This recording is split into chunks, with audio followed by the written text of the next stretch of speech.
Estamos de volta com Sônia Furlan.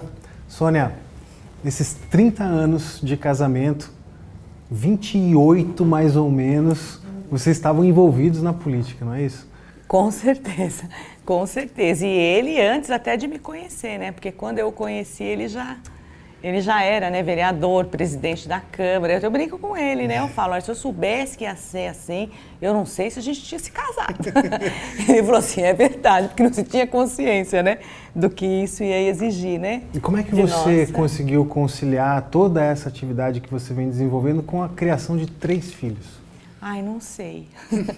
Eu não sei, porque ele assumiu, quando eu tinha 21 anos, ele foi eleito. Com 22, antes de fazer 22, ele assumiu a prefeitura. Nasceu a Bruna. Dali 2 anos nasceu o Rubinho. E dali 3 anos nasceu o Felipe. Os 3 filhos nasceram no primeiro mandato dele de 6 anos. Então eu era muito jovem e com muita responsabilidade, tanto na família como social, né? Eu acredito que eu sou um pouco organizada, eu sou bem organizada, milimetricamente organizada, sabe? Então, isso é uma característica. Eu acho que isso me ajudou bastante, me ajudou muito a coordenar o período, eu conseguia fazer tudo. Não me cansava muito também, eu acho que era por causa da idade, muito jovem, né? Não me cansava muito. Foi difícil, não foi fácil, principalmente porque a Bruninha não dormia direito. Então, a gente tinha que trabalhar no outro dia sempre com sono. Ela sempre foi agitada, né? Foi, assim, difícil, mas a gente acaba não se lembrando. Só lembra que foi bom pelo saldo, né? Da gente ter conseguido fazer tudo que a gente tinha que fazer. Eu, sem experiência, ter conseguido fazer ter um resultado satisfatório. Não sei se foi excelente, mas foi satisfatório. Ter criado os meus filhos, não ter acontecido nada que pudesse, né, nos aborrecer. O Furlan fez um mandato brilhante, ele era muito jovem. Então, foi difícil, mas valeu a pena, valeu a pena. E a Bruna vem desenvolvendo uma vida política brilhante, né? Como é que você vê a carreira dela? Eu estou muito orgulhosa da Bruna. Posso até não falar, mas eu observo muito e sou muito crítica também. E gosto de aconselhar bastante, sem fazer crítica, mas gosto de aconselhar. E, surpreendentemente, a Bruna, eu achava que a Bruna tinha talento, desde pequena, para a política, não incentivei, porque de verdade, até de forma egoísta, por ser mãe, como mãe eu não queria que minha filha estivesse nesse meio que é tão importante, mas é tão difícil, principalmente para uma moça jovem, né? Então eu não incentivei, mas eu também não tolhi. Achava que ela tinha vocação, como acho que ela tem uma vocação exatamente como o pai dela. E a orientação que eu dou para a Bruna é assim, para que ela nunca se perca dos ideais dela, que ela nunca envergonhe ninguém que tenha confiado nela, que ela siga os exemplos do pai dela, que nunca fez com que nenhum deles se envergonhasse. E ela tem talento. Ela tem tido uma atuação brilhante, por ser uma pessoa jovem, né, que foi buscar seus apoios sozinha. A Bruna foi buscar os apoios fora de Barueri sozinha. Então ela tem garra, ela tem determinação, então ela tem vocação. E acho que estou vendo a história se repetir, né? A Bruna, pelo que eu vejo, passa a vida dela na política também. O Felipe e o Rubinho vão escapar dessa sina. Interessante, né? Os meninos são muito parecidos comigo. Eles gostam, até compreendem a importância da política, né? Como um instrumento de transformação de realidades, de vida, de cidades. Compreende a necessidade de estar inteirado, envolvido nisso, mas não exerceriam nenhuma carreira político-partidária, assim como eu também. Mas tem outras vocações.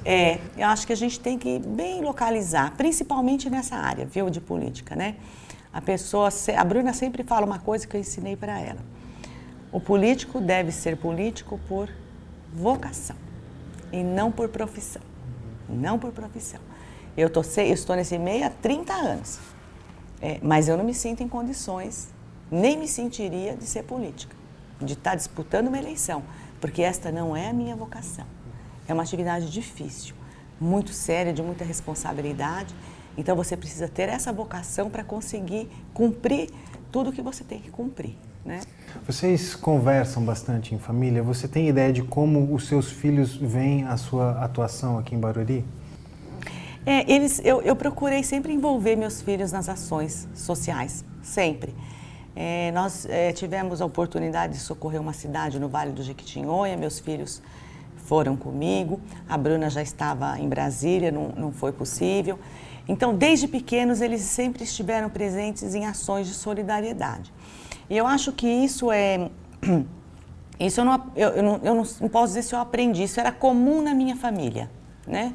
Então, meu pai era uma pessoa muito simples, mas ele tinha, na época nem usava esse termo solidariedade, né? Na época usava caridade, né? Então, meu pai sempre foi uma pessoa assim.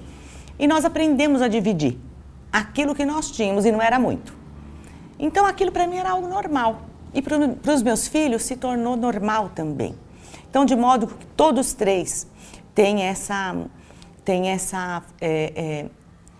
facilidade, é natural, de se envolver e ajudar nas causas sociais ou em qualquer movimento. E nós temos muita oportunidade de ficar sempre juntos à noite, né? Então, eu falo para o Furlan que nós deveríamos morar todos no quarto, porque a gente não fica mais na sala, a gente fica no quarto. Então, fica eu, o Furlan, a Bruna, o Felipe e o Rubinho, quando a Bruna está, os três gatos, às vezes o cachorro, né? Conversando das ações que estão sendo feitas, né? Ou que vão ser realizadas. E a maioria delas é sempre das ações sociais que a gente tem que fazer. Então, acho que eles sempre se envolveram bastante, de uma forma diferente da Bruna, mas nunca deixaram também de participar, né? E quais são as últimas ações que vocês vêm desenvolvendo que merecem um destaque? Olha, eu acho que o Fundo Social teve um papel importante quando ele conseguiu integrar primeiro todas as secretarias do Poder Público, aqui municipal, para atender o ser humano na sua totalidade, entendendo o complexo de necessidades que o ser humano tem. Eu acho que isso facilitou muito o nosso trabalho, porque nós trabalhamos em equipe agora, todas as secretarias em prol de uma mesma ação. Segunda coisa, que eu acho que foi importante que nós demos a verdadeira importância, em termos de política pública, para alguns segmentos que deviam ter prioridade. Então, o Parque da Maturidade, para reconhecer, valorizar e oferecer todo tipo de atividade para as pessoas acima de 60 anos. Depois, o Centro de Referência da Pessoa com Deficiência, que a princípio seria ligado a esta secretaria, mas um promotor de justiça conversando com o Furlan sugeriu que nós tivéssemos uma secretaria municipal dos direitos da pessoa com deficiência. O Furlan acatou, de modo que agora o Centro de Referência da Pessoa com Deficiência, que será inaugurado ainda este ano, ficará ligado a esta secretaria específica. O Espaço Mulher eu acho que foi algo inédito, acho que foi ótimo, constava do plano de governo do Furlan priorizar a mulher, mas a gente entendeu que a gente queria priorizar a mulher de uma forma diferente e não se sabia bem como, porque a gente não tinha parâmetro, nada para a gente verificar o que poderia ser feito. Que a mulher, ela costuma estar bem porque o filho está numa boa escola, ela costuma estar bem porque o marido conseguiu se capacitar, está trabalhando, mas ela está bem para ela em que situação, em que momento, que atividades que são oferecidas para ela que a mulher possa dizer isso foi feito para mim. Então, nós fizemos umas rodas de conversa, envolvemos muitas mulheres nesse questionamento, de modo que o Espaço Mulher foi idealizado por elas e formatado por elas. Então, eu achei que essa junção do poder público, juntamente com esse desejo da mulher transformar naquele equipamento, que é um equipamento inédito, eu não tenho conhecimento de nenhum outro, é totalmente gratuito. Nós teremos que ampliar, eu já tinha essa previsão, vou deixar como sugestão para o próximo ano, que ele venha a funcionar no período noturno, né? Onde as pessoas nós estamos conseguindo fazer alfabetização, que é muito difícil a gente conseguir mobilizar essas pessoas para fazerem isso, mais cursos de todos os tipos, palestras de tudo, piscina, né, para as aulas de natação, hidroginástica, isso, toda adaptada. Então, uma mulher portadora de deficiência, ela pode fazer as atividades lá, academia de ginástica, enfim, todas as ações que estão tendo lá dentro, elas participam dando opinião. Então, eu acho isso fantástico. Então, eu acho que esta forma de trabalhar, priorizando esses segmentos e também priorizando as pessoas que moram que residem em moradia subnormal, também eu acho que foi uma conquista muito grande que nós tivemos, sabe? Fiquei muito feliz. Moradia sempre me preocupou, a condição que a pessoa mora me preocupa bastante. Então, a gente conseguiu, segundo os dados do IBGE, a gente conseguiu uma redução de 70% nas áreas, essas áreas públicas invadidas irregularmente, que não estavam urbanizadas. Então, ou foram removidas ou foram urbanizadas. Depois, nós conseguimos modificar uma lei para que no programa de sorteios de apartamentos, aquelas pessoas que foram sorteadas e não poderiam receber o apartamento porque estavam fora dos requisitos legais, não cumpriam os requisitos do editais, que esses apartamentos fossem direcionados para as pessoas carentes, que nós temos relatórios aqui, fotografia, tal. Então, um serviço sério, bacana, que a gente conseguimos colocar só dos apartamentos que foram para sorteios, que foram destinados para as pessoas carentes, mais de 200 famílias, né? E ainda restava uma fatia pequena que a gente não conseguia, não sabia como íamos resolver, que vamos fazer agora com a ação do Dia do Bem, que são a reforma de algumas casas de algumas famílias. E como é que o morador de Alphaville pode ajudar? Então, olha, nós estamos agora programando para esse ano, o nosso desafio, a exemplo do ano passado, é reformar algumas casas, nós vamos até demolir e construir, e outras nós vamos reformar.